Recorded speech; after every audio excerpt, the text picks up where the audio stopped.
9 മണി വാർത്ത ആരംഭിക്കുകയാണ്. ആദ്യം നോക്കാം പ്രധാന തലക്കെട്ടുകൾ. വെടിനിർത്തലിന് ശേഷവും കനത്ത ജാഗ്രതയിൽ അതിർത്തി. പഞ്ചാബിൽ റെഡ് അലർട്ട് തുടരും. ബ്ലാക്ക് ഔട്ട് പിൻവലിച്ചു. ഇനി അശാന്തി ഉണ്ടാകാതിരിക്കാൻ കരുതലോടെ സുരക്ഷാ സേന.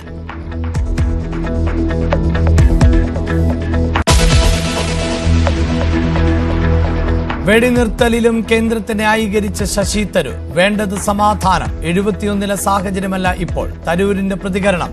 കോൺഗ്രസ് കേന്ദ്രങ്ങൾ വെടിനിർത്തൽ നടപടിയെ വിമർശിക്കുന്നതിനിടെ.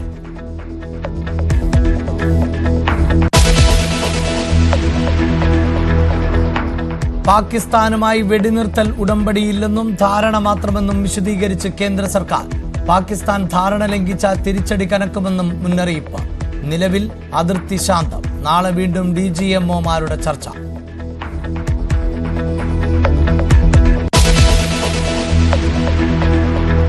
പാകിസ്ഥാൻ സൈന്യത്തിന്റെ വെടിയേറ്റ BSF ജവാന് വീരമൃത്യു. സബ് ഇൻസ്പെക്ടർ മുഹമ്മദ് ഇന്തിയാസിന് വെടിയേറ്റത് നിയന്ത്രണ രേഖയ്ക്ക് അടുത്തുണ്ടായ ഏറ്റുമുട്ടലിൽ.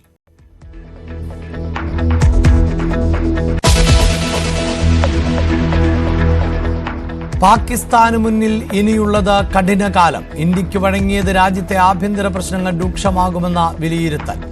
ഷഹബാസ് സർക്കാരിനെ വീഴ്ത്താൻ സൈന്യത്തിന്റെ നീക്കമുണ്ടാകാനും സാധ്യത. ബലൂചിസ്ഥാൻ ലിബറേഷൻ ആർമി ഉയർത്തുന്നതും വലിയ വെല്ലുവിളി.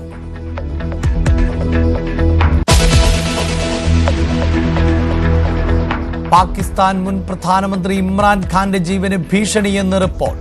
വധശ്രമം ഉണ്ടായേക്കാം. ഇമ്രാനെ ഇല്ലാതാക്കാനുള്ള നീക്കത്തിന് പിന്നിൽ പാക് സൈനിക മേധാവി അസീം മുനീർ എന്നും നിഗമനം.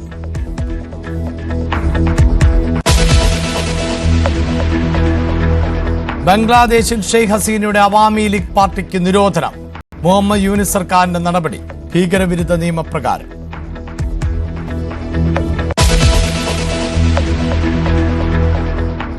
സംസ്ഥാനത്ത് ഈ മാസം 27ഓടെ കാലവർഷം എത്തിയേക്കുമെന്ന് കാലാവസ്ഥാ കേന്ദ്രം.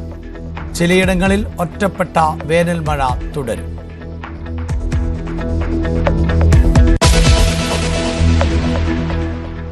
സമാധാനം പുലരട്ടെ.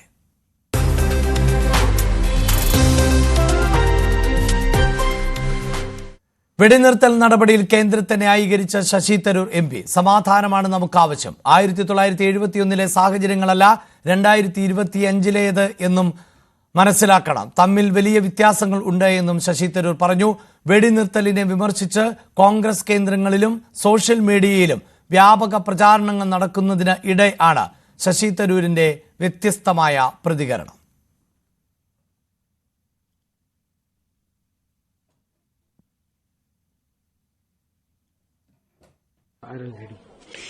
See, the fact is that, to my mind, we had reached a stage where the escalation was needlessly getting out of control. Peace is necessary for us. The truth is that the circumstances of 1971 are not the circumstances of 2025. There are differences. As far as I'm concerned, I believe that the people of India deserve peace. We have suffered a lot. We have lost a lot of casualties. Ask the people of Poonch how many have died since this war began and the shelling from the Pakistanis. I'm not saying that we should always stop wars. When there are reasons to continue them, we should continue. But this was not a war we intended to continue. We just wanted to teach the terrorists a lesson. That lesson has been taught. I'm sure the government will continue trying to identify and track the specific individuals who did the horrors of Pahalgam. But as far as this particular conflict with Pakistan was concerned, there was no reason to risk the loss of more lives and limbs and fortunes. We need to focus on the well-being and prosperity of Indian people, of growth, development, progress. I think the peace is the right way to go at this stage. വാർത്തയുടെ വിശദാംശങ്ങളുമായി MG Mithun ആണ് ചേരുന്നത്. മിഥുൻ, ഒരു Congress MP എന്നതിനപ്പുറത്ത് Sasi Tharoor ഐക്യരാഷ്ട്രസഭയിലെ വർഷങ്ങളോളമുള്ള experience ഉള്ള ആൾ കൂടിയാണ്. India Pak സംഘർഷം ഉടലെടുത്തതു മുതൽ വ്യത്യസ്തമായ നിലപാട്, പാർട്ടിയിൽ നിന്നും വ്യത്യസ്തമായ നിലപാട് സ്വീകരിച്ചിരുന്നു ശശി തരൂർ. ഒപ്പം ഐക്യരാഷ്ട്രസഭയിലടക്കം ഇന്ത്യ പാകിസ്ഥാനെ ഒറ്റപ്പെടുത്താനുള്ള നീക്കം നടത്തുമ്പോഴും പ്രമേയം പാകിസ്ഥാനെതിരെ കൊണ്ടുവരാനുള്ള നീക്കം നടത്തുമ്പോഴും ശശി തരൂർ വളരെ കൃത്യമായി പറഞ്ഞിരുന്നു അങ്ങനെ ഒരു പ്രമേയമൊന്നും പാസ്സാക്കപ്പെടുകയില്ല. ആ പ്രമേയം അവതരിപ്പിച്ചാൽ തന്നെ ചൈനയെ അതിനെ വീറ്റോ ചെയ്യുവാനുള്ള സാധ്യതയുണ്ട്. ഏതെങ്കിലും ഒരു രാഷ്ട്രത്തിനൊപ്പം നിന്നുകൊണ്ട് ഉള്ളൊരു നിലപാട് ഐക്യരാഷ്ട്രസഭയൊന്നും സ്വീകരിക്കില്ല. ഒരുപക്ഷെ അദ്ദേഹം ഈ 71 സാഹചര്യമല്ല 2025 എന്ന് പറയുമ്പോൾ അതിൻ്റെ രാഷ്ട്രീയം നമുക്ക് മാറ്റിവെക്കാം. അതിനപ്പുറത്ത് അന്താരാഷ്ട്ര തലത്തിൽ വന്നിട്ടുള്ള മാറ്റങ്ങൾ ഉൾപ്പെടെ ഉൾക്കൊള്ളുകയും ഇന്ത്യ പോലെ ഒരു വളർച്ചയിലേക്ക് കടക്കുന്ന ഒരു രാജ്യം, മറുഭാഗത്ത് വലിയ പ്രതിസന്ധി നേരിടുന്ന രാജ്യം, അവിടെ ആക്രമണം ഉണ്ടായ നഷ്ടം എപ്പോഴും ഇന്ത്യക്ക് മാത്രമായിരിക്കും എന്നുള്ള വിലയിരുത്തലുകൾ, ആ നിലയിൽ തന്നെയാണോ ശശി തരൂർ പ്രതികരിക്കുന്നത്? അഭിലാഷ്, തീർച്ചയായും. അതായത് അതിൽ ഏറ്റവും പ്രധാനപ്പെട്ട ഒരു കാര്യമെന്ന് പറയുന്നത് ഈ വെടിനിർത്തൽ കരാർ നിലവിൽ വന്നതിന് പിന്നാലെ വലിയ രീതിയിൽ വ്യാപകമായിട്ടുള്ള വിമർശനങ്ങൾ ഇത്തരത്തിൽ കേന്ദ്ര സർക്കാരിന്റെ നടപടിയെ ചോദ്യം ചെയ്യുന്നുകൊണ്ട് രംഗത്ത് വരുന്ന ഒരു കാഴ്ച നമുക്ക് കാണാൻ സാധിച്ചു. അത് പ്രത്യേകിച്ച് കോൺഗ്രസിന്റെ ഒരു ഔദ്യോഗിക നടപടി എന്ന് പറയാൻ സാധിക്കില്ല, അല്ലെങ്കിൽ ഔദ്യോഗിക തീരുമാനമായി അതിനെ കണക്കാക്കാൻ സാധിക്കില്ല. ചില കോൺഗ്രസ് നേതാക്കൾ തങ്ങളുടെ സോഷ്യൽ മീഡിയ ഹാൻഡിലുകൾ ഉപയോഗിച്ചുകൊണ്ട് ഈ തീരുമാനത്തിനെതിരെ രംഗത്ത് വരുന്ന കാഴ്ച കാണാൻ സാധിച്ചു. അതായത് 1971 അന്ന് ഇന്ദിരാഗാന്ധി സ്വീകരിച്ച നടപടിയെ ചൂണ്ടിക്കാണിച്ചുകൊണ്ട് അത് മുൻനിർത്തിക്കൊണ്ടാണ് ഇപ്പോഴത്തെ നടപടിയെ അവർ വിമർശിച്ച് രംഗത്ത് വരികയും ചെയ്തിരിക്കുന്നത്. കാരണം കോൺഗ്രസ് നേതാക്കൾക്ക് പുറമെ മറ്റ് ഭൂരിഭാഗം ജനങ്ങളും ഇതേ സമാനമായ രീതിയിലുള്ള പ്രതികരണവുമായി രംഗത്ത് വരുന്ന കാഴ്ച കാണാൻ സാധിക്കുകയും ചെയ്തു. അതിന്റെ പശ്ചാത്തലത്തിലാണ് ഇത്തരത്തിലുള്ള ഒരു ചോദ്യം ശശി തരൂരിനോട് ചോദിക്കുന്നത്. അദ്ദേഹം അതിന് കൃത്യമായ മറുപടി പറയുന്നുണ്ട്. യുദ്ധം എന്ന് പറയുന്നത് നമ്മൾ ആഗ്രഹിക്കുന്നതല്ല, തീവ്രവാദത്തിനൊരു പാഠം നൽകുക എന്നുള്ളതായിരുന്നു നമ്മുടെ ലക്ഷ്യം. സമാധാനം പുനഃസ്ഥാപിക്കണമെന്നുള്ളതാണ് ഏവരുടെയും ആഗ്രഹം. ഇന്ത്യയിലെ ജനങ്ങൾ അത് തന്നെയാണ് ആഗ്രഹിച്ചിട്ടുള്ളത്. കാരണം പൂഞ്ചിലടക്കം നിരവധി പേർക്ക് ജീവഹാനി സംഭവിച്ചത് നമ്മൾ കണ്ടതാണ്. അത്തരത്തിലൊരു ദുരിതപൂർവമായിട്ടുള്ള ഒരു സാഹചര്യം ഇനി ഉണ്ടാകാൻ പാടില്ല എന്നുള്ളത് തന്നെയാണ്. പക്ഷേ യുദ്ധം വേണ്ട രീതിയിൽ വേണമെങ്കിൽ ആ രീതിയിൽ തന്നെ മുന്നോട്ട് പോവുകയും വേണം. അതിനുവേണ്ടിയുള്ള തക്കതായിട്ടുള്ള നടപടികൾ കേന്ദ്ര സർക്കാരിന്റെ ഭാഗത്തുനിന്ന് ഉണ്ടാകുമെന്ന് തന്നെ താൻ പ്രതീക്ഷിക്കുന്നു എന്നും കൂടി അദ്ദേഹം പറഞ്ഞു വെക്കുകയും ചെയ്യുന്നു. അതിലൊരു കാര്യം പ്രധാനമായും പറയുന്നത്, മുൻകാലങ്ങളിലും സമാനമായ രീതിയിലുള്ള പരാമർശങ്ങൾ കോൺഗ്രസിനെ വെട്ടിലാക്കിയിട്ടുണ്ടായിരുന്നു ശശി തരൂരിന്റെ ഭാഗത്തു നിന്നുള്ള പരാമർശങ്ങൾ. അതേ രീതിയിൽ തന്നെയാണ് ഇപ്പോഴും ഈ ഒരു നടപടിയെ വ്യാഖ്യാനിക്കപ്പെടുന്നത്. കാരണം പല കോൺഗ്രസ് നേതാക്കളും ഇതുമായി ബന്ധപ്പെട്ട വിമർശനം ഉന്നയിക്കുമ്പോൾ കോൺഗ്രസ് നേതാവായിട്ടുള്ള ഒരു പാർലമെന്റ് MP ആയിട്ടുള്ള ശശി തരൂർ തന്നെ ഇത്തരത്തിലുള്ള ഒരു നിലപാട് സ്വീകരിക്കുമ്പോൾ അത് കോൺഗ്രസിനെതിരായിട്ടാണ് എന്നുള്ള രീതിയിലാണ് വ്യാഖ്യാനിക്കപ്പെടുന്നത്. അത്തരത്തിൽ കേന്ദ്രത്തെ ന്യായീകരിച്ച് വീണ്ടും ശശി തരൂർ രംഗത്ത് വരുന്നു എന്നുള്ള രീതിയിലാണ് പരാമർശിക്കപ്പെടുകയും ചെയ്യുന്നത്. അതിൽ നേരത്തെ അഭിലാഷ് സൂചിപ്പിച്ചതുപോലെ തന്നെ നമുക്കറിയാം, രണ്ട് ആണവശേഷിയുള്ള രാജ്യങ്ങൾ തമ്മിലുള്ള ഒരു സംഘർഷമായിരുന്നു. അതൊരു യുദ്ധത്തിലേക്ക് പോയാൽ അത് വലിയ നാശം വിധിക്കുമെന്നുള്ള സാഹചര്യത്തിലേക്ക് കാര്യങ്ങൾ എത്തിക്കുമായിരുന്നു. അതുകൊണ്ട് തന്നെയാണ് ലോകരാജ്യങ്ങൾ ഉൾപ്പെടെയുള്ളവർ ഈ ഒരു വിഷയത്തിൽ ഇടപെടുകയും അതിലൊരു മധ്യസ്ഥ ചർച്ച ആകാമെന്നുള്ള രീതിയിൽ രാജ്യങ്ങൾ പറയുകയും ചെയ്തു. കാരണം ചൈന ഉൾപ്പെടെയുള്ള രാജ്യങ്ങൾ ആദ്യമൊക്കെ ഈ ഒരു സംഘർഷം തുടരുന്ന സാഹചര്യത്തിൽ പോലും ഒരു അനുകൂല നിലപാട് സ്വീകരിക്കുന്നില്ല. അതായത് പാകിസ്ഥാനൊപ്പോ അല്ലെങ്കിൽ ഇന്ത്യക്കൊപ്പോ എന്ന രീതിയിൽ പറയുന്നില്ല എങ്കിൽ പോലും തന്നെ ഈ ഒരു വിഷയത്തിൽ ഇടപെടുന്നില്ലായിരുന്നു എന്നാണ് ചൈന ആദ്യം പറഞ്ഞത്. അതേ രീതിയിൽ തന്നെയായിരുന്നു US-ന്റെ ഒരു നിലപാടും. കാരണം തങ്ങളുടെ കാര്യമല്ല, തങ്ങളെ ബാധിക്കുന്ന ഒരു വിഷയമല്ല ഇത്. അതുകൊണ്ട് തന്നെ ഈ ഒരു വിഷയത്തിൽ തങ്ങൾ ഇടപെടുന്നില്ല. ഒരു തരത്തിലും ഒരു നയതന്ത്ര തരത്തിലും ഒരു ഇടപെടൽ തങ്ങളുടെ ഭാഗത്തൊന്നും ഉണ്ടാകില്ല എന്ന് US-ഉം നിലപാട് പ്രഖ്യാപിച്ചതാണ്. പക്ഷേ പിന്നീടാണ് കാര്യങ്ങൾ മറിയുന്നത്. കാര്യം ഈ സംഘർഷാവസ്ഥ ഒരു അതിര് വിട്ടു പോയാൽ, അല്ലെങ്കിൽ അത് രൂക്ഷമായി മുന്നോട്ട് പോയാൽ അത് വലിയൊരു യുദ്ധത്തിലേക്ക് കാര്യങ്ങൾ മാറും. ഒപ്പം തന്നെ ആണവശേഷിയുള്ള രാജ്യങ്ങളാണ്. അത്തരത്തിൽ ഒരു നടപടി സ്വീകരിച്ചാൽ അത് ലോക വ്യവസ്ഥയെ തന്നെ ബാധിക്കുകയും ചെയ്യും. ഒപ്പം തന്നെ ഇന്ത്യയെ സംബന്ധിച്ച് 1971 കാര്യങ്ങൾ ചൂണ്ടിക്കാണിച്ചുകൊണ്ടാണ് ഇത്തരത്തിലുള്ളൊരു പരാമർശം ഇപ്പോൾ ശശി തരൂർ നടത്തിയിരിക്കുന്നത്. കാരണം ആ രീതിയിലുള്ള പരാമർശങ്ങളാണ് നേതാക്കളുടെ ഭാഗത്തു നിന്നും ഉയർന്നു വരുന്നത്. അന്ന് ആ ഒരു നടപടി സ്വീകരിക്കാനുണ്ടായ സാഹചര്യം അത് ഏവർക്കും അറിയാവുന്നതാണ്. പക്ഷേ അന്നുണ്ടായിരുന്ന ഒരു സാഹചര്യമല്ല നിലവിൽ 2025 നോക്കുകയാണെങ്കിൽ ഉണ്ടാകുന്നത്.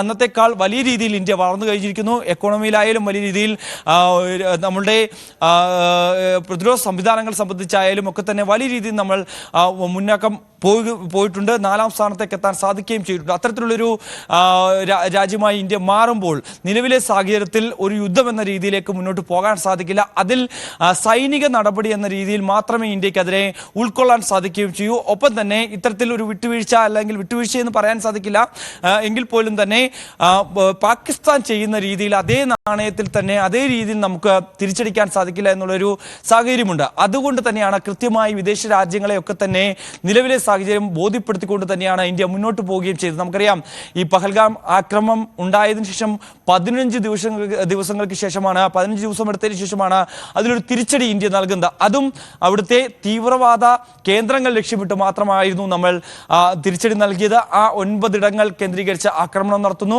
അവിടെ തീവ്രവാദികളെ മാത്രം ലക്ഷ്യമിട്ടുകൊണ്ട് തന്നെയായിരുന്നു ആക്രമണം നടത്തിയത്. അതിൽ കൊല്ലപ്പെട്ടവരും അവർ തന്നെയാണ്. മറ്റൊരു സിവിലിയൻസിനെ നമ്മൾ ലക്ഷ്യമിട്ടില്ലായിരുന്നു. അത്തരത്തിലൊരു റിപ്പോർട്ടും പാകിസ്ഥാൻ ഇങ്ങനെ സിവിലിയൻസിനെ രക്ഷപ്പെട്ടു എന്ന രീതിയിലുള്ള പരാമർശങ്ങൾ നടത്തുന്നുണ്ട് എങ്കിൽ പോലും തന്നെ ആ രീതിയിലേക്ക് ഒരു തെളിയിക്കാനുള്ള തെളിവുകളൊന്നും തന്നെ പാകിസ്ഥാന്റെ പക്കൽ ഉണ്ടാവുകയും ചെയ്തില്ലായിരുന്നു. പക്ഷേ പിന്നീട് നടന്ന സംഭവ വികാസങ്ങൾ അത് വലിയ രീതിയിൽ ഇന്ത്യയെ ചൊടിപ്പിക്കുന്നത് തന്നെയായിരുന്നു. പക്ഷേ എങ്കിൽ പോലും തന്നെ പരിധി വിട്ട് ആക്രമണം നടത്താൻ ഇന്ത്യ തയ്യാറായില്ല എന്നുള്ളതാണ് ഏറ്റവും പ്രധാനപ്പെട്ട കാര്യം. ആ ഒരു സന്ദർഭം നിലനിൽക്കുമ്പോഴാണ് ഇത്തരത്തിലുള്ള പരാമർശം ശശി തരൂരിന്റെ ഭാഗത്തുനിന്നും ഉണ്ടാവുകയും അതാണ് ഏറ്റവും പ്രധാനപ്പെട്ടത്. 1971 ഇന്ത്യയുടെ സമീപനം, പ്രത്യേകിച്ച് ഇന്ദിരാഗാന്ധിയുടെ ഭരണകാലഘട്ടത്തിൽ അടക്കം ഇന്ത്യ അതിശക്തമായ നിലപാട് സ്വീകരിക്കും, പാകിസ്ഥാനെ സൈനികമായി അടക്കം കീഴ്പ്പെടുത്തുകയും ഒക്കെ ചെയ്ത സാഹചര്യങ്ങളുണ്ട്. അത്തരം പോസ്റ്റുകൾ, ഇന്ദിരാഗാന്ധിയുടെ പ്രസംഗങ്ങൾ, ആ കാലഘട്ടത്തിലെ ക്ലിപ്പിങ്ങുകൾ, അതോടൊപ്പം തന്നെ വാർത്താ കട്ടിങ്ങുകൾ ഒക്കെ വലിയ തോതിൽ ഈ കോൺഗ്രസ് കേന്ദ്രങ്ങൾ പ്രചരിപ്പിക്കുന്ന ഒരു സാഹചര്യം ഉണ്ട്. അതായത്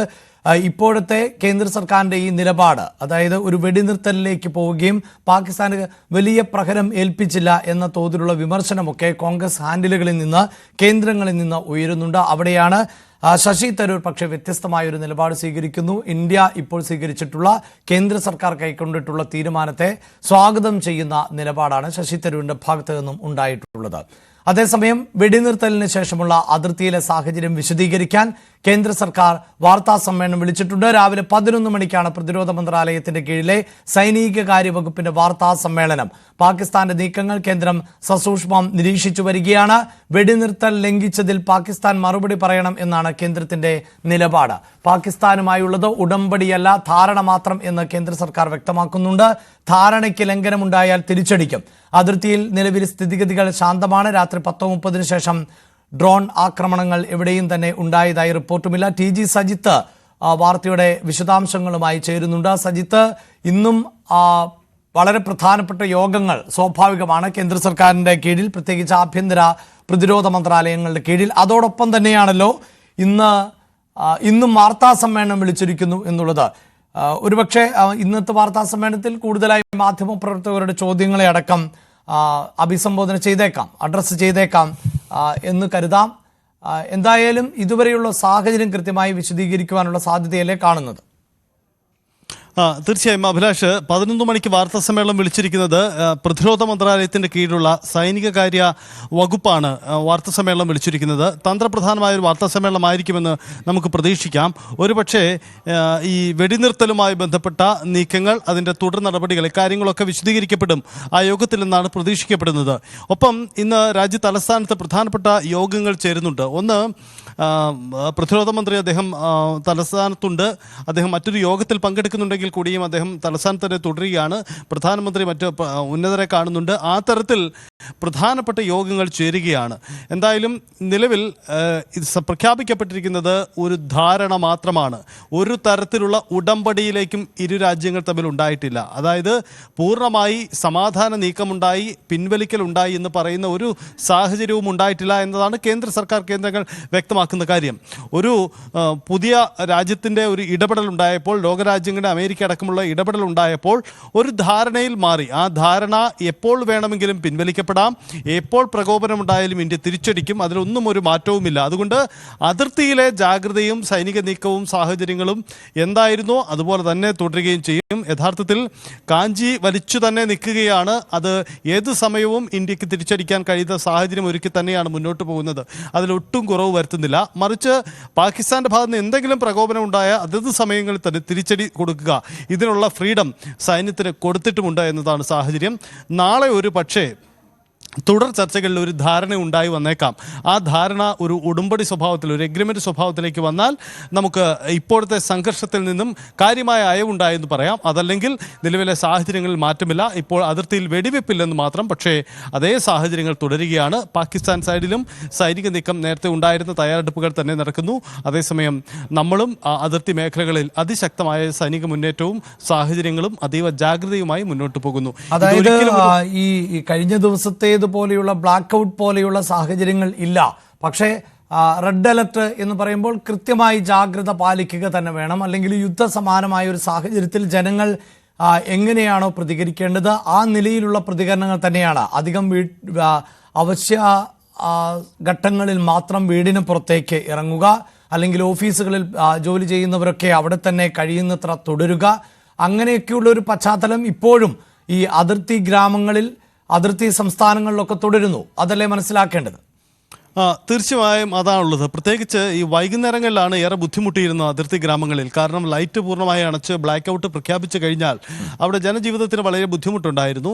ഇന്നു മുതൽ ഒരുപക്ഷെ ഈ ഫയറിംഗ് ഉണ്ടായില്ലെങ്കിൽ അത് പൂർവ്വസ്ഥിതിയിലേക്ക് വരാം. അതായത് അവിടെ വൈദ്യുതി പുനഃസ്ഥാപിക്കപ്പെട്ട ഒരു സാധാരണ രീതിയിലേക്ക് വരാം. പക്ഷേ ജാഗ്രതയിൽ ഒട്ടും കുറവ് വന്നിട്ടില്ല. അത് അതേപടി തന്നെ തുടരുകയാണ്. നമുക്കറിയാം, അതിർത്തി മേഖലകളിലുള്ള വിമാനത്താവളങ്ങളിൽ നിയന്ത്രണം ഏർപ്പെടുത്തിയിട്ടുണ്ട്. 26 ഇടങ്ങളിലാണ് നിയന്ത്രണം. അത് അതേപടി തന്നെ തുടരുന്നു.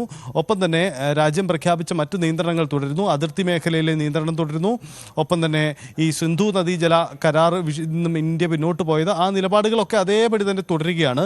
എന്തായാലും അതിർത്തി മേഖലയിലെ ജനങ്ങൾക്ക് അല്പം ആശ്വാസകരമാവുന്നത് ഇപ്പോൾ അവിടെ ഡ്രോൺ നീക്കങ്ങളൊന്നും നടക്കുന്നില്ല എന്നതാണ്.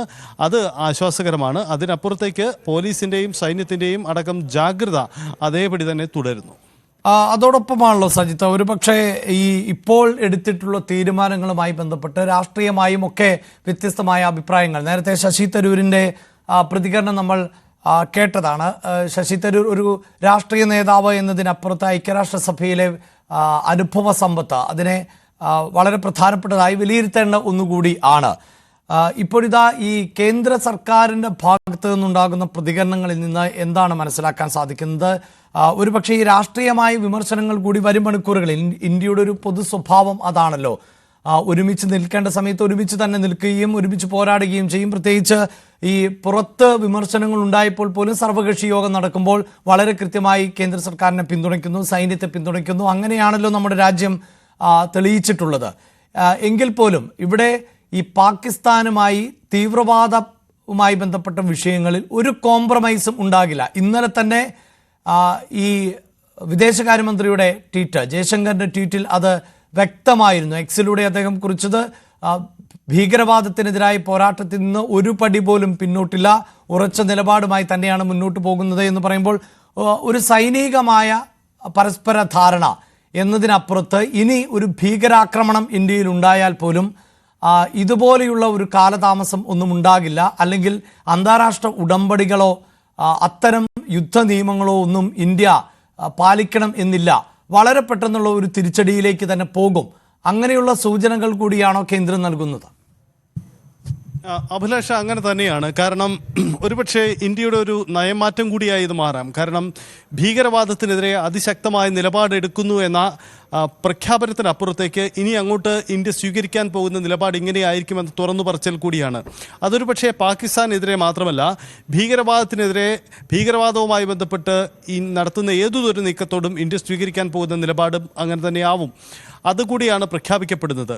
ഒരുപക്ഷെ ഈ ഓപ്പറേഷൻ സിന്ധൂറും അതിൻ്റെ തുടർ വിവാദങ്ങളുമൊക്കെ ഇന്ത്യയുടെ ഈ നിലപാട് മാറ്റണം, അല്ലെങ്കിൽ പുതിയൊരു നിലപാട് പ്രഖ്യാപനത്തിൻ്റെ സാഹചര്യം കൂടിയാണ് ഉണ്ടാക്കുന്നത്. മുമ്പ് നമുക്കറിയാം, പാകിസ്ഥാൻ അടക്കമുള്ള രാജ്യങ്ങളുമായി ബന്ധപ്പെട്ട് തീവ്രവാദ വിഷയങ്ങളിൽ പല ഏറ്റുമുട്ടലുകളിലുമൊക്കെ തർക്കങ്ങളും നീക്കങ്ങളും ഒക്കെ ഉണ്ടായിട്ടുണ്ട്. ഇപ്പോൾ അടുത്തിടെ രാജ്യത്ത് നടന്ന തീവ്രവാദി ആക്രമണങ്ങളിൽ അതത് സമയത്ത് മറുപടി കൊടുത്തു എന്നതിനപ്പുറത്തേക്ക് ഒരു സൈനിക നീക്കമായി അത് മാറിയിരുന്നില്ല. പക്ഷേ ഇനി അതല്ല ഉണ്ടാവുക, സൈനിക നീക്കമായി തന്നെ അത് മാറുമെന്നതാണ് ഇന്ത്യ പ്രഖ്യാപിക്കുന്നത്. അവിടെ പാകിസ്ഥാൻ ഇന്ത്യ നൽകുന്ന ഒരു മുന്നറിയിപ്പുണ്ട്. അതായത്, നിങ്ങൾ ഏത് നിമിഷവും ഒരു യുദ്ധം ഏറ്റുമുട്ടാൻ തയ്യാറായിരുന്നുള്ളൂ എന്ന, ഞങ്ങൾ തിരിച്ചടിക്കും, ഞങ്ങൾ വലിയ ആക്രമണം നടത്തും എന്ന സൂചന കൂടി, എന്ന ഒരു ഭീഷണി കൂടി ഇന്ത്യയുടെ നീക്കത്തിന് പിന്നിലുണ്ട് എന്നതാണ് സാഹചര്യം. ഒപ്പം അഭിലാഷ് സൂചിപ്പിച്ച മറ്റു സാഹചര്യത്തിലേക്ക് വരുമ്പോൾ, ഇന്ത്യയെ സംബന്ധിച്ച് ഇതുവരെ യുദ്ധമുഖത്ത് പ്രതിപക്ഷവും എല്ലാവരും സർക്കാരിനൊപ്പം നിൽക്കുന്നു, സൈന്യത്തെ പ്രകീർത്തിച്ച് ഒപ്പമുണ്ടായിരുന്നു. പക്ഷേ സീസ്ഫയർ വന്ന് ഇനി പിന്നോട്ട് പോകുമ്പോൾ ഇന്ത്യ എന്തുകൊണ്ട് പിന്നോട്ട് പോയി, ഇതുകൊണ്ട് ഈ നീക്കം കൊണ്ട് ഇന്ത്യക്ക് എന്ത് നേടാനായി എന്ന ചോദ്യത്തിന് കൂടി കേന്ദ്ര സർക്കാരിന് ഉത്തരം കണ്ടെത്തേണ്ടി വരും. അവിടെയാണ് നേരത്തെ നമ്മൾ സൂചിപ്പിച്ചതുപോലെ ഇപ്പോൾ തന്നെ കോൺഗ്രസ് കേന്ദ്രങ്ങളിലൊക്കെ വലിയ ചർച്ചയാവുന്നുണ്ട്. 1971 ഇന്ദിരാഗാന്ധിയുടെ കാലത്തെ പാകിസ്ഥാൻ നീക്കവും ബംഗ്ലാദേശ് രൂപീകരണവുമായി ബന്ധപ്പെട്ട് ഇന്ത്യ നടത്തിയ നീക്കങ്ങളും ഒരു വനിതാ പ്രധാനമന്ത്രിയായിരുന്നപ്പോൾ നടത്തിയ നീക്കങ്ങൾ, അമേരിക്കയുടെ നിർദ്ദേശത്തെ പോലും വെല്ലുവിളിച്ചുകൊണ്ട് നടത്തിയ നീക്കങ്ങൾ, അവിടെ ഇപ്പോൾ അത്തരമൊരു നീക്കം നടത്തിയ കാലഘട്ടം ഉണ്ടായിരുന്നു എന്ന ഓർമ്മപ്പെടുത്തലൊക്കെ കോൺഗ്രസ് കേന്ദ്രങ്ങൾ നടത്തുന്നുണ്ട്. പക്ഷേ അവിടെ വെല്ലുവിളിയായത് തരൂരിനെ പോലെയുള്ളവർ കോൺഗ്രസ് നിലപാട് തള്ളി കേന്ദ്ര സർക്കാരിനെ പിന്തുണച്ച് രംഗത്ത് എത്തിയിട്ടുമുണ്ട്. അവിടെയും ചോദ്യമാവുന്ന ഒരു കാര്യം, എന്തുകൊണ്ട് ഈ സൈനിക നീക്കത്തിൽ നിന്ന് പിന്നോട്ട് പോകുമ്പോൾ അതിന് എന്ത് കാരണമുണ്ടായി, എന്താണ് രാജ്യത്തിന് അതുകൊണ്ട് കിട്ടിയ നേട്ടം, എന്തുറപ്പാണ് പാകിസ്ഥാൻ നൽകിയത്, തീവ്രവാദികളെ പിടികൂടിയോ, അവരെവിടെയാണ് തുടങ്ങിയ നിരവധി ചോദ്യങ്ങളുണ്ട്. അതിനു കൂടി ഉത്തരം പറയേണ്ടി വരും. അതുകൊണ്ട് രാഷ്ട്രീയ നേതൃത്വം ഒരുപക്ഷെ മാധ്യമങ്ങളെ കാണുന്നുണ്ടെങ്കിൽ, ഈ വിഷയത്തിൽ കാണുന്നുണ്ടെങ്കിൽ തീർച്ചയായും ആ ചോദ്യത്തിനുള്ള ഉത്തരങ്ങൾ കൂടിയായിരിക്കും കാണുക. നാളെ നടക്കാൻ പോകുന്ന കൂടുതൽ സൈനികതല ചർച്ചകൾക്ക് ശേഷം ഒരു ഉടമ്പടി സ്വഭാവത്തിലേക്ക് അത് കൈവന്നതിന് ശേഷം കൂടിയായിരിക്കും നമുക്കത് പ്രതീക്ഷിക്കാനാവുക. യെസ്, ഇന്നലെ പാക് പ്രധാനമന്ത്രി ഷഹബാസ് ഷെരീഫ് പാകിസ്ഥാനെ അഭിസംബോധന ചെയ്തിരുന്നു. അതിൽ പ്രകോപനപരമായ പരാമർശങ്ങൾ ഉണ്ടായി. ഇന്ത്യയുമായി ബന്ധപ്പെട്ട് ഇന്ത്യയിൽ വലിയ തോതിലുള്ള തിരിച്ചടി നൽകി. വിജയ് ദിവസം എന്ന നിലയിൽ ആഘോഷിക്കണം പാകിസ്ഥാൻ എന്ന തരത്തിലൊക്കെയുള്ള പരാമർശം ഉണ്ടായിരുന്നു ഷഹബാസ് ഷെരീഫിന്റെ ഭാഗത്ത് നിന്ന്. ഒരുപക്ഷെ പാകിസ്ഥാനിലെ പ്രധാനമന്ത്രി എന്ന നിലയിൽ അങ്ങനെ പറയേണ്ട ഒരു സാഹചര്യം ഉണ്ട്. പക്ഷേ പാകിസ്ഥാനിലെ പ്രധാനപ്പെട്ട തന്ത്രപ്രധാനമായ കേന്ദ്രങ്ങൾ ആക്രമിക്കപ്പെട്ടതിൻ്റെ ദൃശ്യങ്ങൾ, ഭീകര കേന്ദ്രങ്ങൾ തകർത്ത് തരിപ്പണമാക്കിയതിൻ്റെ ദൃശ്യങ്ങളൊക്കെ പുറത്തു വരുമ്പോൾ അങ്ങനെയുള്ള ഡാമേജുകളുടെ വിഷ്വൽസോ മറ്റു രേഖകളോ ഒന്നും പാകിസ്ഥാന് മുന്നിൽ അല്ലെങ്കിൽ അന്താരാഷ്ട്ര മാധ്യമങ്ങൾക്ക് മുന്നിൽ ഇന്ത്യയുടെ മണ്ണിൽ നിന്ന് പാകിസ്ഥാന് കാണിക്കാനില്ല. അതുകൊണ്ട് തന്നെ ഇത്തരം വീരവാദങ്ങൾ ഉണ്ടാകുന്ന ഒരു സാഹചര്യം കൂടിയൊക്കെയാണ് നിലനിന്നിരുന്നത്. വെടിനിർത്തലിന് ഉള്ള പാകിസ്ഥാന്റെ അഭ്യർത്ഥന ഇന്ത്യ അംഗീകരിച്ചുവെങ്കിലും പഹൽഗാം ഭീകരാക്രമണത്തെ തുടർന്ന് ഇന്ത്യ നടപ്പിലാക്കിയ നയതന്ത്ര വിലക്കുകൾ പാകിസ്ഥാന് ഭാവിയിലും വലിയ പ്രതിസന്ധിയാണ് സൃഷ്ടിക്കുക. തീവ്രവാദ ആക്രമണത്തിന് തൊട്ടു പിന്നാലെ ആയിരുന്നു പാകിസ്ഥാനെ വരിഞ്ഞു മുറുക്കിക്കൊണ്ട് ഇന്ത്യ നയതന്ത്ര യുദ്ധം ആരംഭിച്ചത്. വെടിനിർത്തൽ പ്രാബല്യത്തിലായി എങ്കിലും നയതന്ത്ര വിലക്കുകൾ നീക്കിയിട്ടില്ല. പഹൽഗാം ഭീകരാക്രമണത്തിന് പിന്നാലെ ഇന്ത്യയുടെ ഭാഗത്തു നിന്നും സൈനിക നടപടി ഉറപ്പിച്ചിരുന്ന പാകിസ്ഥാന് അപ്രതീക്ഷിതമായ ഇരുട്ടടിയായി മാറുകയായിരുന്നു നയതന്ത്ര വിലക്കുകൾ. 1965-ലെയും 71-ലെയും യുദ്ധകാലത്ത് പോലും ഇന്ത്യ സ്വീകരിച്ചിട്ടില്ലാത്ത കടുത്ത തീരുമാനങ്ങളായിരുന്നു അത്. സിന്ധു നദീജല കരാർ മരവിപ്പിച്ചു എന്നുള്ളതായിരുന്നു നയതന്ത്ര യുദ്ധത്തിലെ ഏറ്റവും പ്രധാനപ്പെട്ട തീരുമാനം. പാകിസ്ഥാനിലെ കാർഷിക മേഖലയുടെ 80% ആശ്രയിച്ചിരിക്കുന്നത് ഈ നദീജലത്തെയാണ്.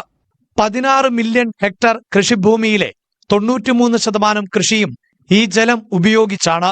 ഏകദേശം 23 കോടി ജനങ്ങളെ നേരിട്ടോ അല്ലാതെയോ ബാധിക്കുന്ന കടുത്ത തീരുമാനമാണ് ഇന്ത്യ കൈക്കൊണ്ടത്. പാകിസ്ഥാന്റെ കാർഷിക മേഖലയിലെ മാത്രമല്ല, മൊത്തം ആഭ്യന്തര ഉൽപാദന വളർച്ചയും ഇതോടെ നിലയ്ക്കും. ചെനാബ് നദിയിലെ അണക്കെട്ടുകളായ ബഗ്ലിഹാറും സലാലും പാകിസ്ഥാനുമായി ആശയവിനിമയം നടത്താതെ തുറക്കുകയും അടയ്ക്കുകയും ചെയ്യും എന്നതും പാകിസ്ഥാന് വലിയ ഭീഷണിയാണ്. മുന്നറിയിപ്പ് നൽകാതെ ഡാമുകളുടെ ഷട്ടറുകൾ തുറന്നാൽ പല പ്രദേശങ്ങളും വെള്ളത്തിനടിയിലാകും. ഷട്ടറുകൾ തുറക്കാതിരുന്നാൽ കുറഞ്ഞത് 20% ജലലഭ്യത പാകിസ്ഥാന് നഷ്ടമാകും. ഭീകരാക്രമണത്തിന് പിന്നാലെ വാഗ അട്ടാരി അതിർത്തി അടച്ചതിനാൽ ഇതുവഴിയുള്ള ചരക്ക് ഗതാഗതം പൂർണ്ണമായും നിലച്ചു. ഇന്ത്യയിൽ നിന്ന് സവാള പാകിസ്ഥാനിലേക്ക് എത്തിച്ചിരുന്നത് പ്രധാനമായും ഈ അതിർത്തി വഴിയാണ്. സിമന്റും തുണിത്തരങ്ങളും തിരിച്ച് ഇന്ത്യയിലേക്കും ഇറക്കുമതി ചെയ്തിരുന്നു. പാകിസ്ഥാന്റെ പ്രധാന വരുമാന മാർഗങ്ങളായിരുന്നു സിമന്റും തുണിത്തരങ്ങളും. അതിർത്തി അടച്ചതോടെ ഈ വരുമാനം നിലച്ചു. സാമ്പത്തികമായി പ്രതിസന്ധി നേരിടുന്ന പാകിസ്ഥാനിലെ നിരവധി യുവാക്കൾ ഇന്ത്യയിൽ വിവിധ തൊഴിൽ മേഖലകളിൽ പ്രവർത്തിച്ചിരുന്നു. മുഴുവൻ പാക് പൗരന്മാരെയും ഇന്ത്യ തിരിച്ചയച്ചത് പാകിസ്ഥാന് കനത്ത തിരിച്ചടിയാണ്. വ്യാപാരികളും വ്യവസായികളും മടങ്ങി. പാക് കലാകാരന്മാർക്കും ഇനി ഇന്ത്യയിൽ വേദികളോ അവസരങ്ങളോ ഉണ്ടാകില്ല. പാക് സെലിബ്രിറ്റികളുടെയും യൂട്യൂബർമാരുടെയും ഒക്കെ വരുമാന മാർഗമാണ് ഇതോടെ നിലച്ചത്. പാകിസ്ഥാന് സാമ്പത്തിക സഹായം നൽകുന്നതിനുള്ള അന്താരാഷ്ട്ര നാണ്യനിധിയിലെ വോട്ടെടുപ്പിൽ നിന്നും വിട്ടുനിന്ന ഇന്ത്യ പാകിസ്ഥാനെ ഗ്രേ പട്ടികയിൽ ഉൾപ്പെടുത്തണമെന്ന ആവശ്യത്തിലും ഉറച്ചു നിൽക്കുകയാണ്. അന്താരാഷ്ട്ര വേദികളിൽ പാകിസ്ഥാനെ ഒറ്റപ്പെടുത്താനുള്ള ശ്രമങ്ങൾ ഇന്ത്യ തുടരും എന്ന കൃത്യമായ സന്ദേശമാണിത്. ചുരുക്കത്തിൽ വെടിനിർത്തലിന് ഇന്ത്യ തയ്യാറായിയെങ്കിലും വിലക്കയറ്റം ചരിത്രത്തിലെ ഏറ്റവും ഉയർന്ന നിലയിൽ തുടരുന്ന പാകിസ്ഥാനെ വരിഞ്ഞു മുറുക്കുകയാണ് ഇന്ത്യയുടെ നയതന്ത്ര വിലക്കുകൾ. National desk, news 18. വെടിനിർത്തൽ കരാറിന് പിന്നാലെ IPL ഉടനടി പുനരാരംഭിക്കാൻ ശ്രമം തുടങ്ങി സംഘാടകർ. ഇതിന്റെ ഭാഗമായി BCCI ഗവേണിംഗ് യോഗം ഇന്ന് ചേരും. സീസണിലെ ശേഷിക്കുന്ന മത്സരങ്ങൾ നടത്താൻ ദക്ഷിണേന്ത്യയിലെ 3 വേദികൾ പരിഗണനയിൽ ഉണ്ട് എന്നാണ് റിപ്പോർട്ട്. വാർത്തയുടെ വിശദാംശങ്ങളുമായി MG മിഥുൻ ആണ് ചേരുന്നത്. മിഥുൻ, ഈ വെടിനിർത്തലിലേക്ക് പോകുമ്പോൾ വലിയൊരു വിഭാഗം ആളുകളെങ്കിലും യുദ്ധമായിരുന്നു വേണ്ടിയിരുന്നത്, പാകിസ്ഥാനെ യുദ്ധം ചെയ്ത് തോൽപ്പിക്കണം എന്നൊക്കെ അഭിപ്രായപ്പെടുന്നവർ ഉണ്ട്. ഒരുപക്ഷെ അങ്ങനെ അഭിപ്രായപ്പെടുന്നവർ പോലും മനസ്സിലാക്കേണ്ട ഒന്നാണല്ലോ, ഈ യുദ്ധം എന്നത് ഏത് രാജ്യത്തെയും പ്രതികൂലമായി ബാധിക്കുന്ന ഒന്നാണ്. ഇന്ത്യയെ സംബന്ധിച്ചിടത്തോളം ഇന്ത്യ വളർച്ചയുടെ ഘട്ടങ്ങളിലൂടെ പോകുമ്പോൾ ആ വളർച്ചയ്ക്ക് എല്ലാം മേഖലകളെയും സ്പർശിച്ചാണ് പോകുന്നത്. അതിൽ കായിക രംഗത്ത് ഏറ്റവും അധികം മുന്നേറിയിട്ടുള്ളത് ക്രിക്കറ്റ് തന്നെയാണ്. ഒരു IPL സീസൺ ഇല്ലാതാകുമ്പോൾ അത് കോടിക്കണക്കിന് രൂപയുടെ നഷ്ടം ആണല്ലോ വരുത്തിവെക്കുന്നത്. അതിനെ ഒരു കായിക വിനോദമായോ ഇവന്റായോ മാത്രം കണ്ടാൽ പോരാ, വലിയൊരു സാമ്പത്തിക രംഗം കൂടിയാണിത്. പണം, കോടിക്കണക്കിന് രൂപ ചംക്രമണം ചെയ്യപ്പെടുന്ന ഒരു വേദി കൂടിയാണത്. അതുകൊണ്ട് തന്നെ ഇത്തരം മത്സരങ്ങൾ പുനരാരംഭിക്കേണ്ടത് ആ നിലയിലും ആവശ്യമാണ്. അപ്പോൾ മത്സരങ്ങൾ എത്രയും പെട്ടെന്ന് പുനരാരംഭിക്കുവാനുള്ള നീക്കങ്ങൾ തന്നെയാണോ നടത്തുന്നത്? അതിന് 3 വേദികൾ എന്ന് പറയുമ്പോൾ ആ വേദികൾ ഏതൊക്കെ എന്നതിൽ വ്യക്തതയുണ്ടോ?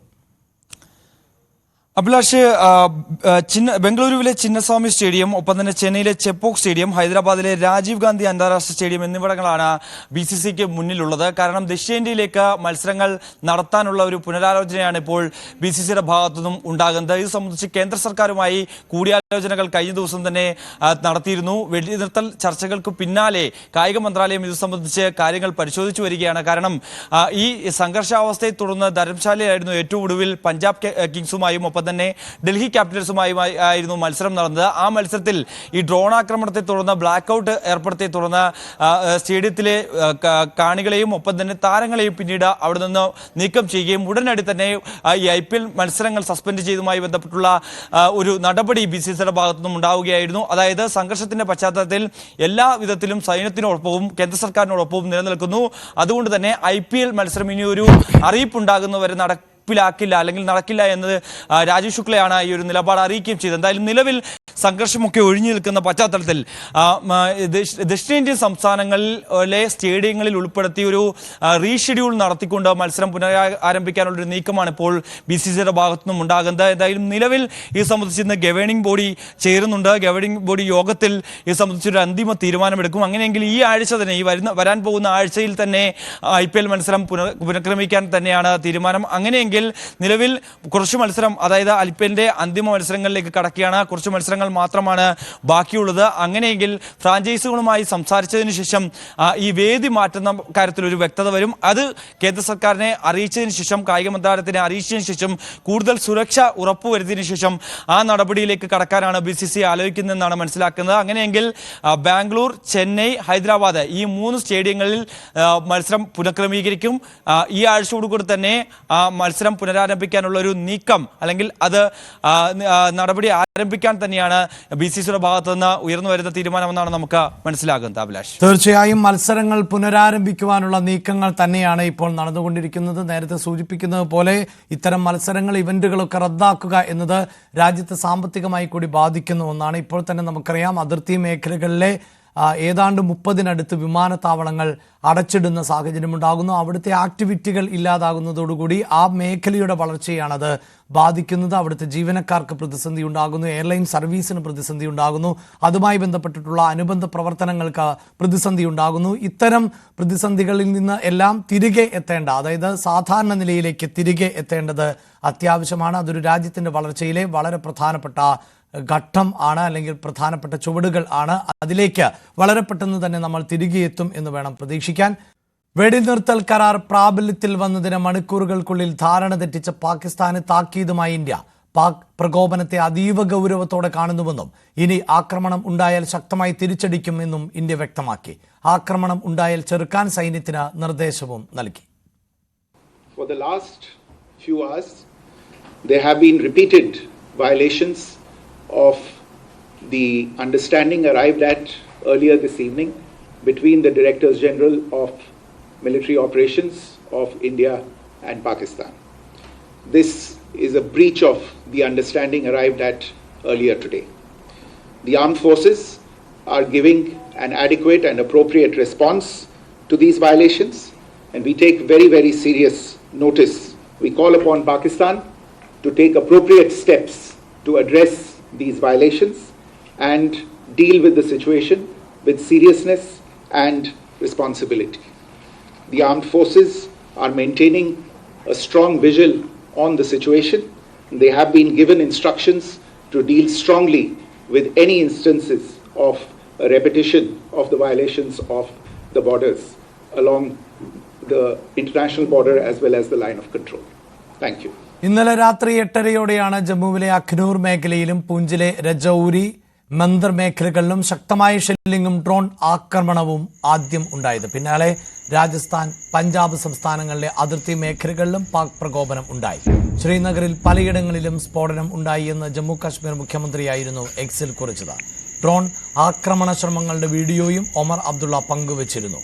പാക് പ്രകോപനത്തിനെതിരെ ശക്തമായി തിരിച്ചടിച്ച സേന ഡ്രോൺ ആക്രമണ ശ്രമങ്ങളെല്ലാം ചെറുക്കുകയും ചെയ്തു.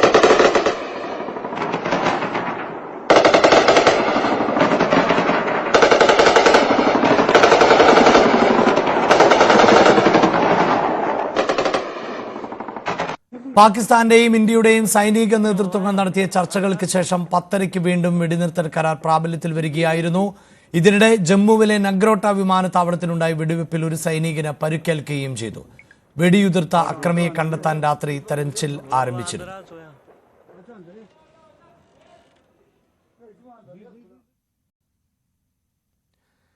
വ്യക്തമായ വ്യവസ്ഥയോടെയും എന്നാൽ അമേരിക്കൻ മധ്യസ്ഥത തുറന്നു പറയാതെയും ആണ് ഇന്ത്യ വെടിനിർത്തൽ നിലവിൽ വന്നതായി അറിയിച്ചത്.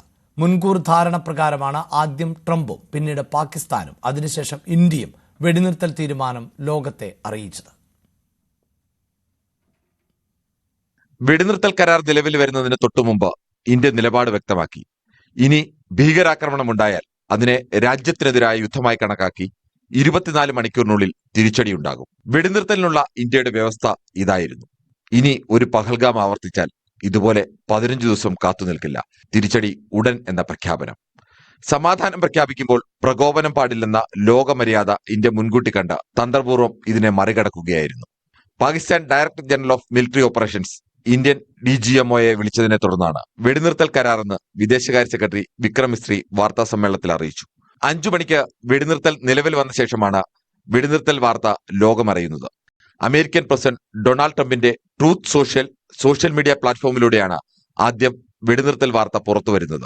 പിന്നാലെ സ്റ്റേറ്റ് സെക്രട്ടറി മാർക്കോ റൂബിയോയുടെ വിശദീകരണം. അതിനുശേഷം പാകിസ്ഥാൻ ഉപപ്രധാനമന്ത്രിയുടെ സ്ഥിരീകരണം. വെടിനിർത്തൽ നിലവിൽ വന്ന 1 മണിക്കൂറിന് ശേഷമാണ് ഇന്ത്യയുടെ ഔദ്യോഗിക സ്ഥിരീകരണം. അതും വാർത്താ സമ്മേളനം നടത്തി. Instructions have been given on both sides to give effect to this understanding. The Directors General of Military Operations will talk again on the 12th of May at 1200 hours.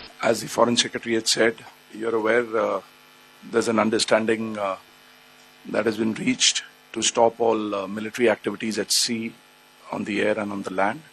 And the Indian Navy, Indian Army and the Indian Air Force have been instructed to adhere to this understanding. പ്രകോപനം തുടങ്ങിവെച്ച പാകിസ്ഥാൻ തന്നെ ആദ്യം പ്രഖ്യാപിക്കണമെന്ന Indian നിലപാട് കൂടിയായിരുന്നു ഇതെന്ന് വിലയിരുത്തുന്നു. പാകിസ്ഥാന്റെ വികാരം കൂടി കണക്കിലെടുത്താവണം ട്രംപ് ആദ്യം അറിയിച്ചത്. 48 മണിക്കൂർ നീണ്ട മധ്യസ്ഥ ചർച്ചയുടെ വിശദാംശങ്ങളടക്കം അമേരിക്ക വിശദീകരിച്ചെങ്കിലും അമേരിക്കയുടെ മധ്യസ്ഥത ഇന്ത്യ വാർത്താ സമ്മേളനത്തിൽ സ്ഥിരീകരിച്ചില്ല. അമേരിക്കൻ നിർദ്ദേശപ്രകാരമാണ് പാകിസ്ഥാൻ DGMO ഇന്ത്യയെ വെടിനിർത്തൽ സന്നദ്ധത അറിയിക്കുന്നത്. ഇന്ത്യ അംഗീകരിച്ചത് പാകിസ്ഥാന്റെ ഈ നിലപാടാണ്.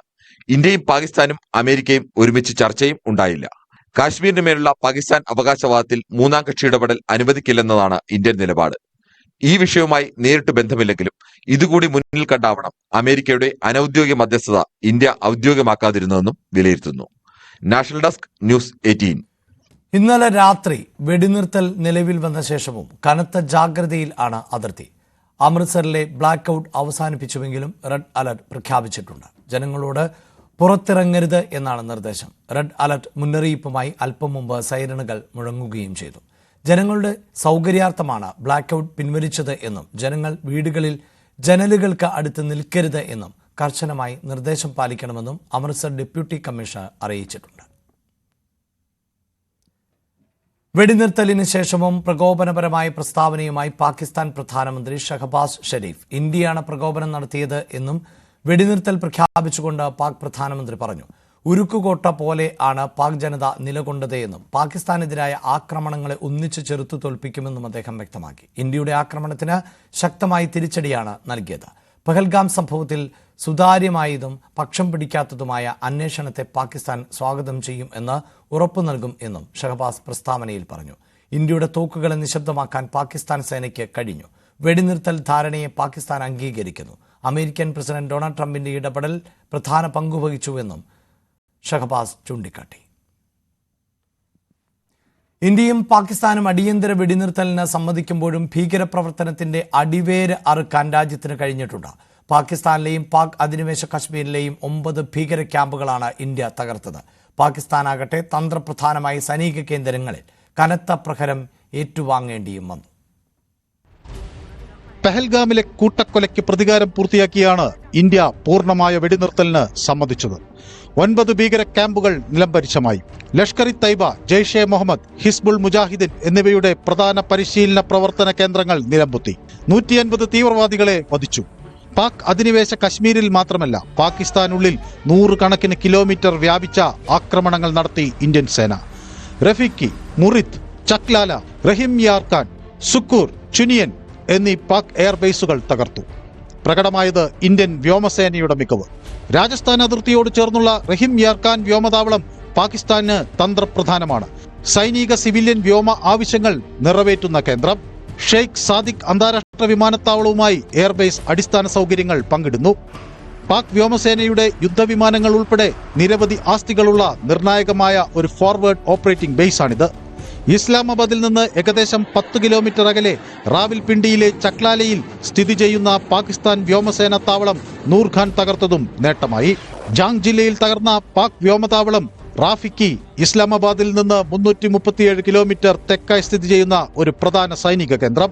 10,000 അടി നീളമുള്ള റൺവേയും സമാന്തര ടാക്സിവേയുമുണ്ട് അടിയന്തര ലാൻഡിംഗ് സ്ട്രിപ്പിന്.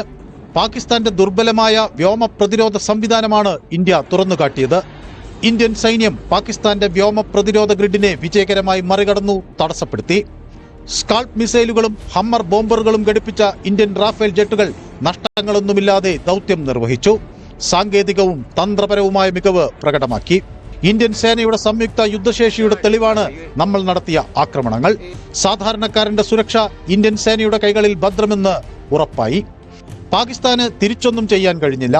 പ്രകടമായത് ആ രാജ്യത്തിന്റെ ബലഹീനത, അവിടുത്തെ പൗരന്മാരോടുള്ള ഉത്തരവാദിത്ത രാഹിത്യം. ഈ ദിവസങ്ങളിൽ ലോകത്തിന് ഇന്ത്യ നൽകിയ സന്ദേശം കൃത്യം. സ്വയം സംരക്ഷിക്കാൻ ആരുടെയും അനുമതിക്കായി കാത്തുനിൽക്കില്ല. പെഹൽഗാമിൽ മാത്രമല്ല പാർലമെന്റ് ആക്രമണത്തിനും പത്താൻകോട്ട് ആക്രമണത്തിനും മുംബൈ ആക്രമണത്തിനും കാണ്ഡഹാർ വിമാനം റാഞ്ചലിനും എല്ലാം പകരം വീട്ടി രാജ്യം. News desk, news 18. ഭീകര സംഘടനകൾ ആയ ജെയ്ഷെ മുഹമ്മദിനും ലഷ്കർ ഇ തൊയ്ബയ്ക്കും കനത്ത പ്രഹരം ഏൽപ്പിച്ച ഓപ്പറേഷൻ സിന്ധുവിന്റെ കൂടുതൽ വിവരങ്ങൾ പുറത്തുവന്നിരുന്നു.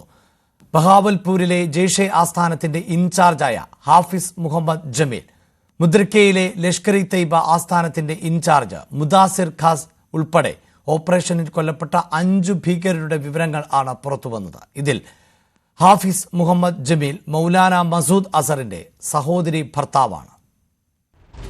മെയ് 7-ന് പാക് അധീന കശ്മീരിലെയും പാകിസ്ഥാനിലെയും 9 കേന്ദ്രങ്ങൾ ലക്ഷ്യമാക്കി നടത്തിയ ഓപ്പറേഷൻ സിന്ദൂരിൽ 100-ലധികം ഭീകരർ കൊല്ലപ്പെട്ടുവെന്ന് കേന്ദ്ര സർക്കാർ വ്യക്തമാക്കിയിരുന്നു. ഇന്ത്യയുടെ സൈനിക നീക്കത്തിൽ കൊല്ലപ്പെട്ട 3 ജെയ്ഷെ മുഹമ്മദ് ഭീകരരുടെയും 2 ലഷ്കർ ഭീകരരുടെയും വിവരങ്ങളാണ് പുറത്തുവന്നത്.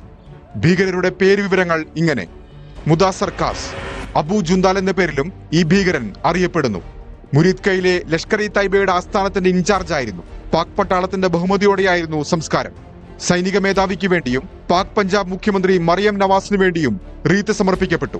സംസ്കാര ചടങ്ങിൽ പങ്കെടുത്തത് പാക് പഞ്ചാബ് ഐജിയും പാക് സൈന്യത്തിലെ ഉദ്യോഗസ്ഥരും. ഹാഫിസ് മുഹമ്മദ് ജമീൽ മുരീദ്കയിലെ ജെയ്ഷെ മുഹമ്മദ് ആസ്ഥാനമായ മർക്കസ് സുബാനയുടെ മുഖ്യ ചുമതലക്കാരൻ. ഇന്ത്യ തിരയുന്ന ഭീകരൻ മസൂദ് അസറിന്റെ മൂത്ത സഹോദരിയുടെ ഭർത്താവ്, ജെയ്ഷിന്റെ ഫണ്ട് റൈസർ. മുഹമ്മദ് യൂസഫ് അസർ മൗലാന മസൂദ് അസറിന്റെ മറ്റൊരു സഹോദരി ഭർത്താവ്. ജെയ്ഷിന്റെ ആയുധ പരിശീലനത്തിന് നേതൃത്വം നൽകിയിരുന്നത് യൂസഫ് അസർ ആയിരുന്നു.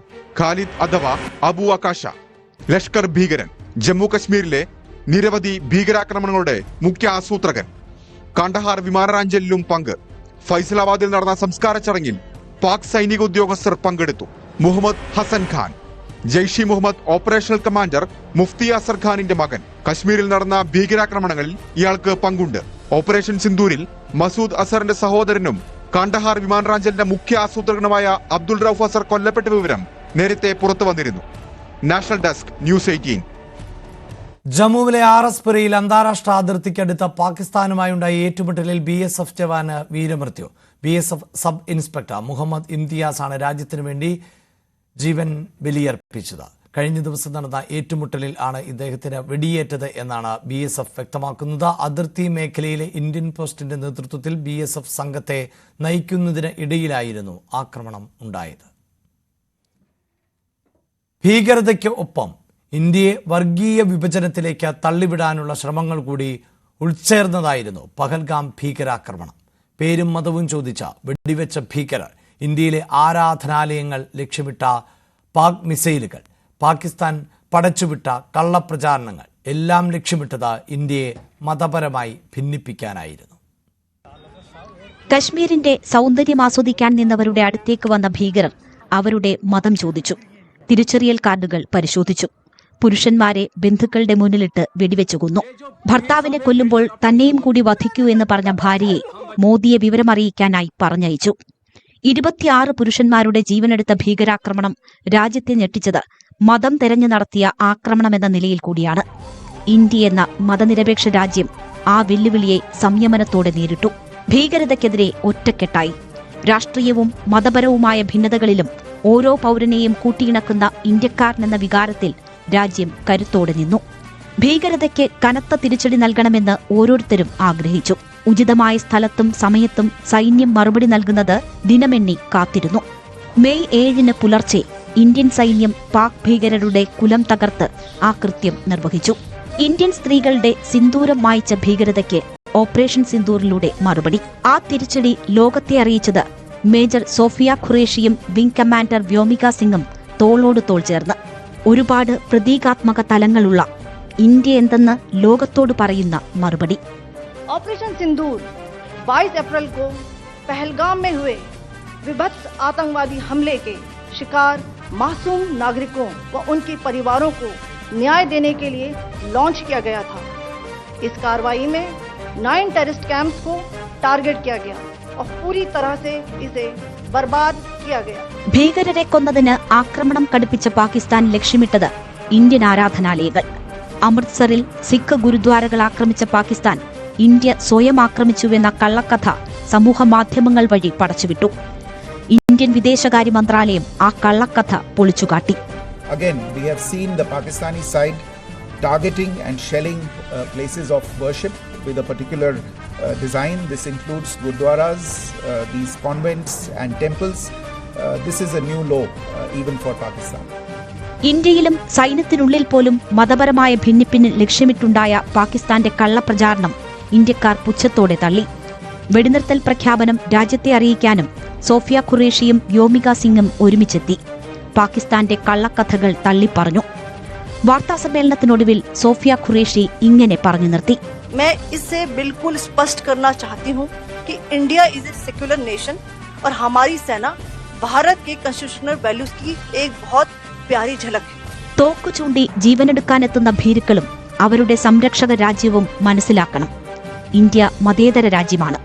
അതിന്റെ ഏറ്റവും വലിയ ഉദാഹരണമാണ് എല്ലാ മതവിഭാഗങ്ങളും ഒരേ വികാരത്തിൽ ഇന്ത്യ എന്ന രാജ്യത്തിനെ സംരക്ഷിക്കാൻ അണിനിരക്കുന്ന ഇന്ത്യൻ സേന.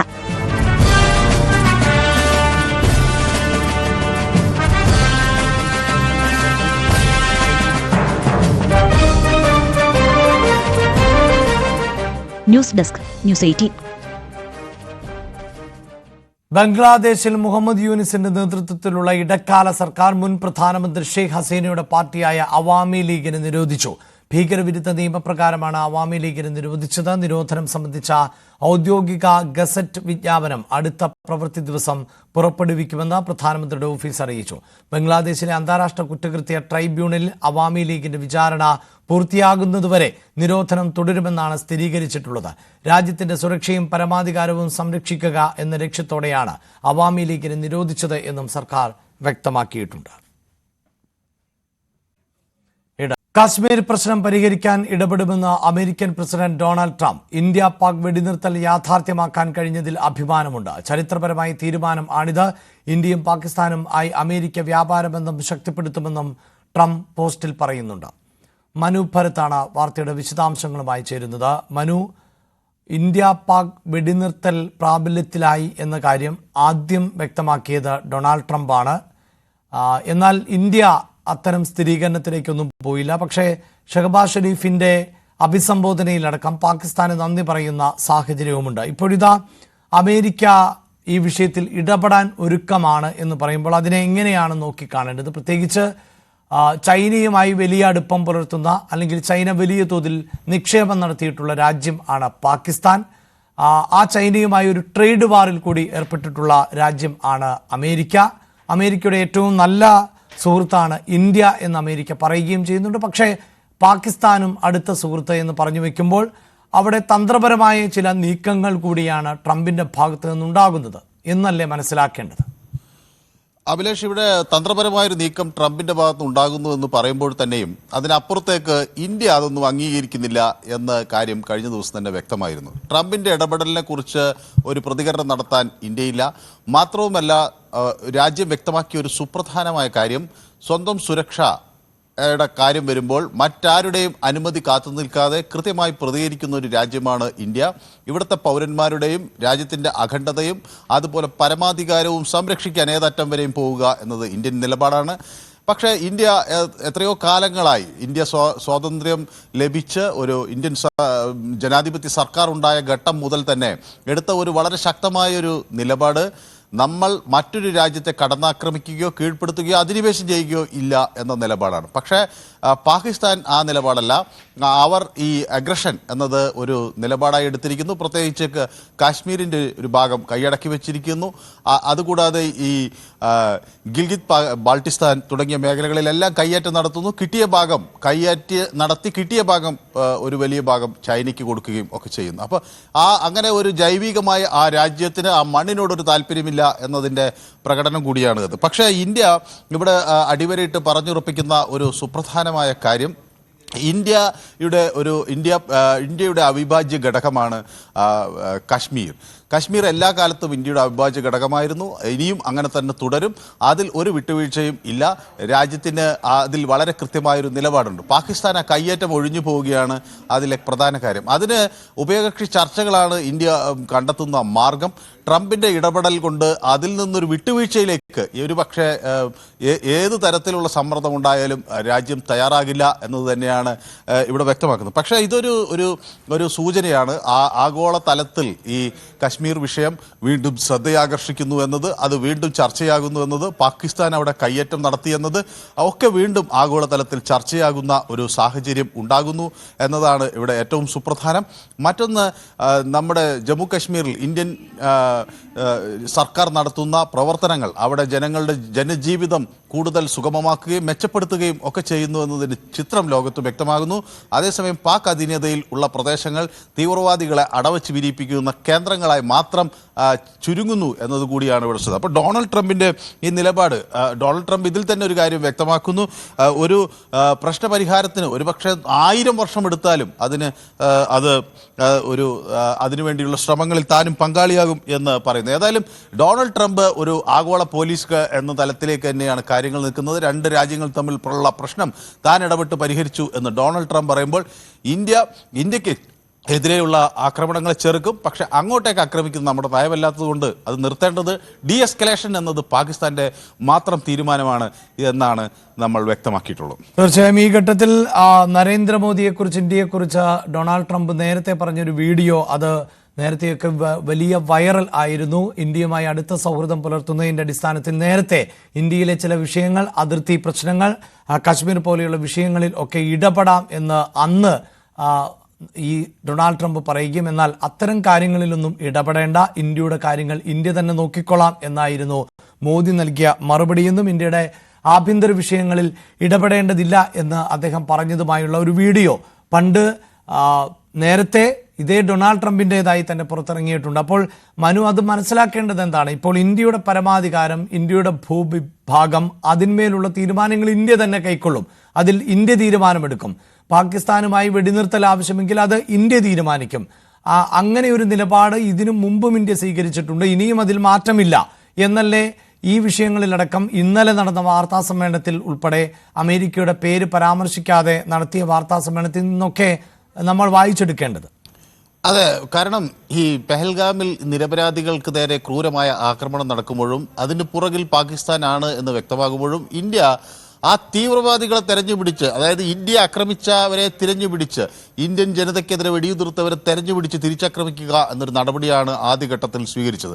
അതിന് ഏതറ്റം വരെയും പോവുക എന്ന നിലപാട് ഇന്ത്യക്കുണ്ടായിരുന്നു. 9 ക്യാമ്പുകൾ തകർത്തു, 150-ലധികം തീവ്രവാദികളെ വകവരുത്തുകയും ചെയ്തു. പക്ഷേ സൈനിക കേന്ദ്രങ്ങൾ ഒന്നും ആക്രമിക്കില്ല എന്നതാണ്. വിൽഫുള്ളി സ്പെയറിംഗ് മിലിറ്ററി ലൊക്കേഷൻസ് എന്ന ഒരു പ്രയോഗമാണ് ഇന്ത്യ നടത്തിയത്. അതായത് സൈനിക മിലിറ്ററി ഇൻസ്റ്റലേഷൻസിനെ കരുതിക്കൂട്ടി ഒഴിവാക്കുന്ന ഒരു രീതിയാണ് ഉണ്ടായത്. പക്ഷേ അതിനുശേഷം പാകിസ്ഥാന്റെ ഭാഗത്തുനിന്ന് ഒരു പ്രത്യാക്രമണം ഉണ്ടായ ഘട്ടത്തിലാണ്, അല്ലെങ്കിൽ ഒരു ആക്രമണം ഉണ്ടായ ഘട്ടത്തിലാണ് ഇന്ത്യക്ക് തിരിച്ചടിക്കേണ്ടി വന്നത്.